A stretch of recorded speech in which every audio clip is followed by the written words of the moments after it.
hari ikibazo cinyegeje usura kubone kumenge ingingo zifatwa zo zifatwa ku mugwi w'abantu mu nyungu z'umugwi w'abantu ibintu kora mu buri iki gihugu hari ingingo zifatwa kumbure kumugwi antukura vyiga ukabira twese twarize ivy'ubutunzi ukavuga ati izi ngingo ziko zirafatwa ku nyungu z'igihugu rimwe rimuka ukabona kumenga ubari umugwi w'abantu ubandanye uvuye ngo ukamwe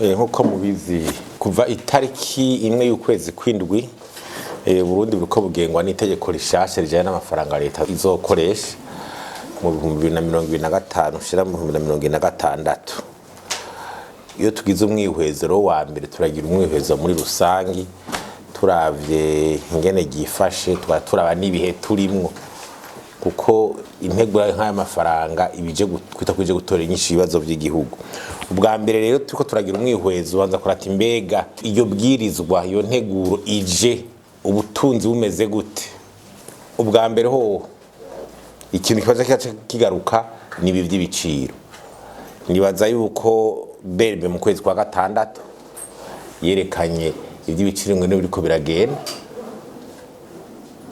bya biciro n'ubundi bigeze kuri 40 mengo biko birarenga 40%. Ibyo bintu rero mu buza bose twari igihugu kabara kamara amazi taux d'inflation ya 40% ni bisiga ubwenge byongereza ubukene byongereza ubukene cyane n'ubushobozi bw'ubunguzi mu gihugu ubushobozi pouvoir d'achat iby'amadeni biguma vyiyongera umwimbo wiyongera musi ya 3%. Amahera ari mu bubiko y'Ibanki Nkuru y'Igihugu ateraja musi y'indwi zibiri imbere ateragabanuka cyane ibijanye n'iburagi bitanzwe nk'igitoro ubuhona kamara amaza nk'ikoro ngene tubivuga nyene vyifashe kuri no saha ibijanye n'ibinyobwa by'abarundi bikenerwa mu buzima bwa misose bw'abantu naho bigeze kopire y'amatara tumuga ingomero ziraza ariko bwatuguma tubona iby'amatara taho biri kubiraja amazi internet reza internet sinzigira murabona higeze abarabara rezo rutiye haruka kuba ihe ya myaka 40 tarasubigwamwo kaby'indege habyo twa turavuga mu bikorwa remezo urumva nihegurije mu gihe iby'ubutuzi tameze neza twaturaba cyo twokwita ibintu vya mbere twabonye nuko twabonye yuko muri yo nteguro hariho gutegura ko amafaranga leta rero sete fiscale amafaranga ava mu makori ngo aziyongera ku miliyari amajana 2 ugacuraba amatax yashizwe ko ingene ari karatera ba umurengera amatax ijo bito bitale document administratif ingene ziko ziraduga giciro akarorero nayo marodovance nka ma licence ku bantu badandaza ibinyobwa vya Brarudi ama licence agenda arava ku miliyoni 4 10 20 30 50 yongera ku buryo butanumvikana ibijanye n'imfashanyo z'ibihugu ziteguye muri iyo ntegura abona ko vyagabanutse uravye mu bwirizwa riheruka yo mwaka uheze hanyuma turaba ingene bijanye cyo bitari dépenses de fonctionnement amafaranga y'ubuzima bwa misi yose amamisoro y'ibikingene ari kariyongera guma yiyongera miliyari amajana 2 yiyongera karaba muri presidence ugasanga kuri budget yo mwaka uheze miliyari 70 ubu ni miliyari 121 miliyari 50 ziyongera ko zirenga ni hafi inshuro zibiri muri defense kuva ku miliyari amajana 80 na zingahe na hafi 90 ukaja ku majana 670 tutabagiye byaburusho ugacuraba rero mu bijanye n'aya ma dépenses nyene ingene amafaranga yishurwa ku madeni ari hafi 40% y'amarosete. Ni ukuvuga yuko uravye ubushikiranganje bw'ikiga ca leta amahera utegura kuzoriha kubera amadeni ni ukuvuga imiliyaridi zirenga 1,000. Ni ukuvuga hafi 40% y'amafaranga atozwa mu gihugu aragenda mu byo gusubiza amadeni. Isagadirizo riba ari rihe. Ico twashaka kwibutsa ni giki? Ico twashaka kwibutsa ni giki? Twashaka kwibutsa leta na care tubica ku mushikiranganje w'ikiga ca leta. Ubwa mbere ho integuro nk'izo bije mu bisanzwe bije bari instrument de politique économique. Ico kintu muri leta bacumve. Umushikiranganje w'ikiga ca leta bije ni instrument de politique économique. Sukuza ngo tuje gupoma amatage tutaravye ubutuzi ngene bwifashe n'ingaruka bishobora kuzana. Ivyo amataxe n'amantuza guma yongera bataro ataraba sivyo bizana umwimbo w'amataxe leta igira. Sivyo bica bizana umwimbo w'amataxe leta ironka.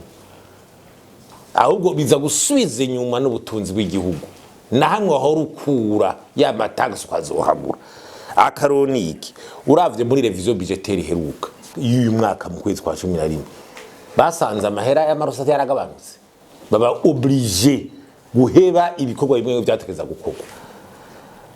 Siguro batanga muri revision budgetaire avuga ati importation zaragabanutse, ibidandazwa vyaragabanutse.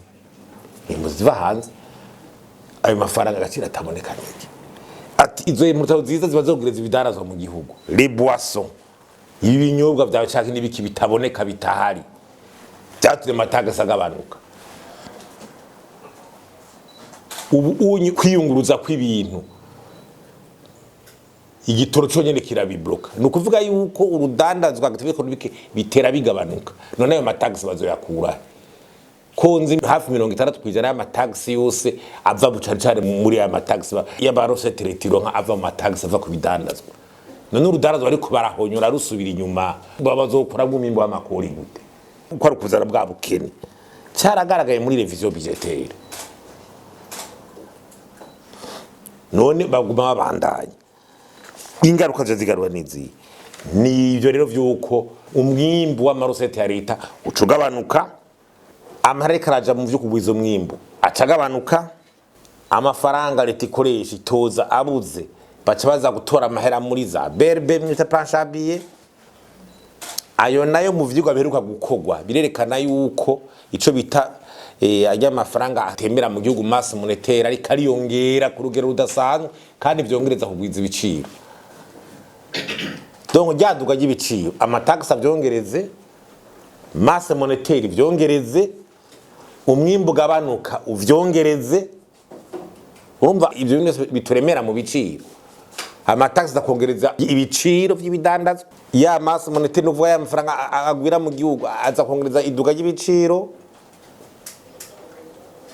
Wa mwimbo wa production kura muki uza kongereza ibiciro kubera l'offre mba musi cyane ya demande. Tutaretse yuko usanga amafaranga amabanki nayo hanga amafaranga ababikora twabashahira muri leta usanga cyo bita assiette fiscale yagabanutse. Wewe intego y'amafaranga leta ikoresha itagumira abayuko aho leta ikura nimbuja gukaminka yewe yaronse aho irisha iryo tegeko itaraba neza ati assiette fiscale ubu assiette todo croissance de l'assiette fiscale terisubira inyuma. None ubwo butunzi buko buja iyo politique économique irikija hiye. Ibyo twosaba nibi ubwa mbere nuko muri leta sura kumva yuko intego y'amafaranga leta ikoresha ni igikoresho kugira ubutunzi bw'igihugu bwiyongere. Urarondera buryo gukora mugabo niyo ntumbero ya mbere. Igikurikira nuko tugira budget dukuvuga d'orance izamura ubutunzi bw'igihugu igabanya amafaranga sesagugwa mu buzima bwa misi yose.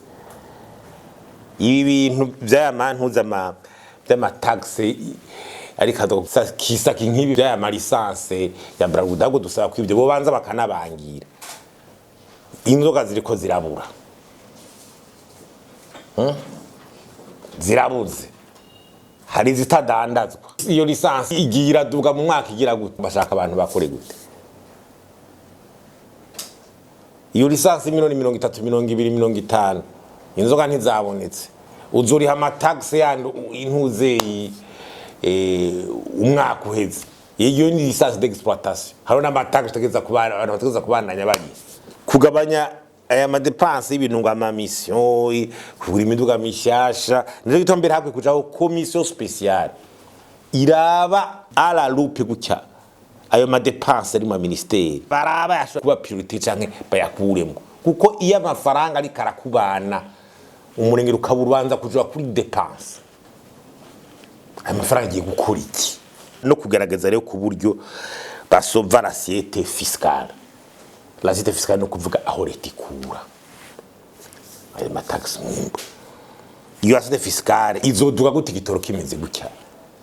Nibanze uvuga ko ari kubanza kubicara ibibazo dufite ibibazo bidasanzwe. Igihugu cy'u Burundi kingana ngira ni commune canke zone ya Kongo canke ya Tanzania, ico kiranira nakujamo igitoro gute? Ikomini zone hari ikibazo cinyegeje. Ushobora kubona ko umenge ingingo zifatwa zoba zifatwa ku mugwi w'abantu mu nyungu z'umugwi w'abantu. Ibintu kora mu buri iki gihugu hari ingingo zifatwa kumbure kumwe antukura vyigu kabira twese twarize ivy'ubutunzi, ukavuga ati izi ngingo ziko zirafatwa ku nyungu z'igihugu rimwe rimuka, ukabona kumengo bari umugwi w'abantu ubandanye uvuyungukamwe. Nta zone ya Kongo Burundi uzakurerwa no kwinjizamo igitoro. Nico bica bizana la transparence de la gestion des devises. Iyi transparence de la gestion des devises ikiri gihambaye gikomeye cyane, nuko aya madovize aba makagira gute bayatunganya mu muco. Ibi tuvuga yuko ibanki nkuru y'igihugu yotegeza gusubira mu bushikiranganje bw'ikega ca leta ni ikintu ntangere.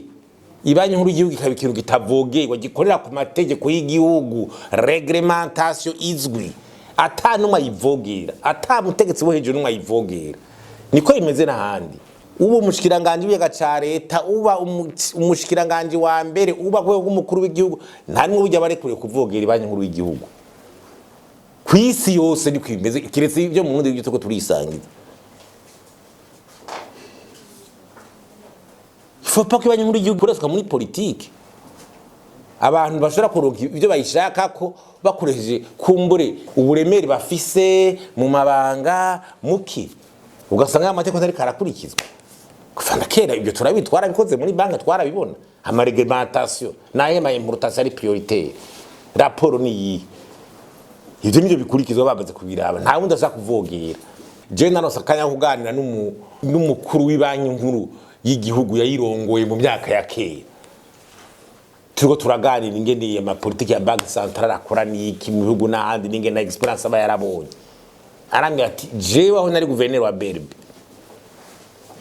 yambi ikintu gikomeye, je naho nari gouverneur wa BRB hari kuri Bagaza. Ati Bagaza n'umukuru w'igihugu atinyitse w'umusoda w'iki, mugabo kuri politique ya BRB ikituba tuti iki ni gikunda, pas d'objection. Pas d'objection.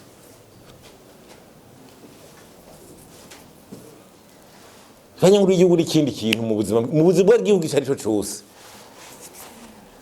Ucubura ukontrola urugira gute? Abantu bacabarondera barondera ibintu bimwe bidaciye mu mategeko bacisha hirya. Structure de la balance de paiement. Amahera aja hanze yinjira, igihugu cy'ubundi gikenya ama investissement direct étranger, igihugu cy'ubundi gikenya amafaranga yinjira. Nta wansi haba ama investment za kubera hanze, mais il faut kuraba. Parumse kwara amashirame kaja kwinvesta mu bindi bihugu, ibyo no kuraba. Bihera ku madovize yabaye généré d'abord. Naye mashirame cyo ma exporter canke ni iki bihera he. Ni sorti y'amahera aba ibyo se no kuvyiga au niveau ya structure cyo bitara balance de paiement. Ikindi rero kiri urgence n'ubu nsubiye kugaruka ko ni iki. Ahindutse ntaho turiko turaja. Ubwa mbere hoho tugire ico bita feuille de route.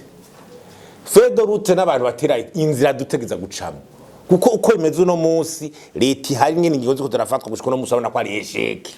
Nukuvyemera habe feuille de route. ku bibazo by'ubutunzi ingwano dufise n'iyubwenge n'ibibazo by'ubutunzi fedorute no kuva yuko leta irondera abayifasha mu gihugu abahinga gukoranya salire yihuta akabureka fedorute ingwano iguzifise n'iki inzira twocishamwe ni hageze akajaho leta n'abishikiranje babishoboye competent kandi bashobora gukora leta ishobora gukora nyine competent kandi bakayivaliwa.